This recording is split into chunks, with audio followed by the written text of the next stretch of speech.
તે કાંતિ દાદા જય સ્વામિનારાયણ. જય સ્વામિનારાયણ. સારું છે ને? સારું છે. પેલા તબિયત બગડી ગઈ તો અમદાવાદ વહી ગયા હમણાં? અમદાવાદ 1 મહિનો અમદાવાદ રહી આવ્યો. હા, હવે તબિયત રેડી થઈ ગઈ ને? સારું છે. તો વાંધો, આમ તો અહીંયા ગામડા સિવાય સારું ન થાય, કેમ લાગે? હવા ચોખ્ખી મળે અહીંયા ગામમાં, ખાવા પીવાનું. હા, કેવી મજા અહીંયા. જવો આવા બધા ઝાડ હોય, આ ઝાડની નીચે બેસી તો આમ જવો કાંતિ દાદા, હા, આ વડલા એટલે તમે બેઠા છો તો હવા ચોખ્ખી કેટલી આવે. બહુ ચોખ્ખી. હે? ગામડામાં તો બાદશાહ છે. ગામડામાં બાદશાહ છે.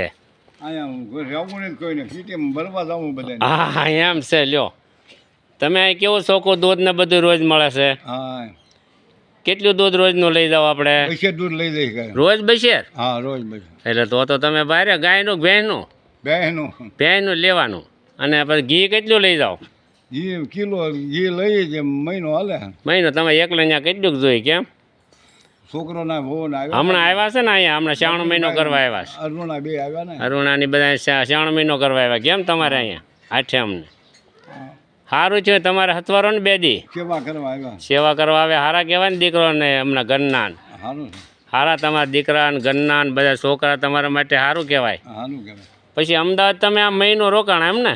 1 મહિનો અમદાવાદ, 1 મહિનો આવ્યો છો, 2 મહિને વી ગયા. 2 મહિના વહી ગયા. પણ આમ તબિયત હવે કેમ રહેશે? સારું ને, હાલી એટલે ચક્કર આવે, ફેર આવે. બસ બીજું કાંઈ તકલીફ નથી ને? નહીં, બીજી કાંઈ તકલીફ ખાવા પીવાની? ખાવા પીવાનું કાંઈ તકલીફ નહીં. 3 ટાણા ખાવ. 3 ટાઈમ ખાઓ. હા. અને આમ વ્યસન કાંઈ ખરું? વ્યસન નહીં. સવારે પીવાનો, રોંઢે પીવાનું, 2 ટાણા. બસ ને? પછી અહીં કોઈ તમારે બે આવા કેટલાક જણા રોજ આવે? 2-4 જણા કાયમ હોય. કાયમ આવે. ચા પાણી નાસ્તા? એ ચા પાણી ચાલુ, નાસ્તા એ ચાલુ, પણ કોઈ ખાય નહીં. કોઈ ખાય તો જેવો નગર એ ને વૃદ્ધો થઈ ગયા, શું ખાય? કેમ? ખાય તો તમારે આમ સારું કહેવાય. આમ તો જીવનમાં તમે જો આમ બધા પછી આપણા બધા સગાવાળાને બધા અહીં મળી ગયા ને તમને હમણાં? બધા આવી ગયા. હા, દાદાને એમ કે મજા નથી તો આવી ગયા.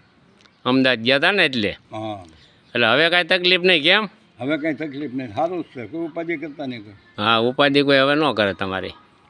તમારા માટે જીવન સારું કહેવાય. સમજ્યા કાંતિ દાદા? હા. એટલી કેટલા વર્ષ થયા તમારા? 85 વર્ષ. 85 વર્ષ થઈ ગયા? 85 ચાલુ ચાલુ છે? થઈ આવ્યું. હા, લે તો તમે સારી જિંદગી જીવવાના છો. જિંદગી તો તમારે હો થઈ જાય. કેમ લાગે? હો ભાઈ, કાંઈ કાલે ભગવાન લઈ જાય તો હા, એ કેમ નથી? વયું જવાનું છે. હાલતા ચાલતા જ જવાય. હો, ભગવાન ભજતા ભજતા એમ. બસ ભગવાન ભરતા ભરતા વયું જવાનું. બા ના ના, એ સારો છે આ જીવન. બરોબર ને?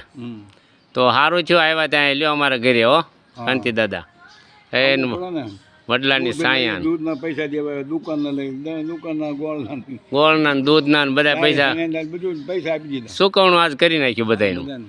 એ સારું થયું. લ્યો, તમારા જીવનમાં બધું આવું કરતું રહેવું, ખાવા પીવા આનંદ કરવાનો. બીજો શું લઈ જવાનું? કાંઈ લઈ જવાનું કાંઈ ખોટું આપણે નકામ ભેળું કરીને શું મૂડી કામની પડી રહે. મૂડી કાંઈ કામમાં ન આવે. હા, આપણે કાંઈ મૂડી ભેળી કઈ કામમાં છોકરાને કાંઈ આવવાનું નથી. છોકરાને કાયમ આવે. નક્કી છે. મૂડી કાંઈ ભેગી આવવાનું નથી. કોઈ ભેગું આવવાનું નથી. હા, એકલા જવાનું ને એકલા આવવાનું. એકલા આવવાનું. તો સારું છે. લ્યો કાંતિ દાદા, ઓમ નમઃ. કોક નવર આવે ને, છેલ્લી ફેરી કોક નવર આવે. એ વાત સાચી દાદા.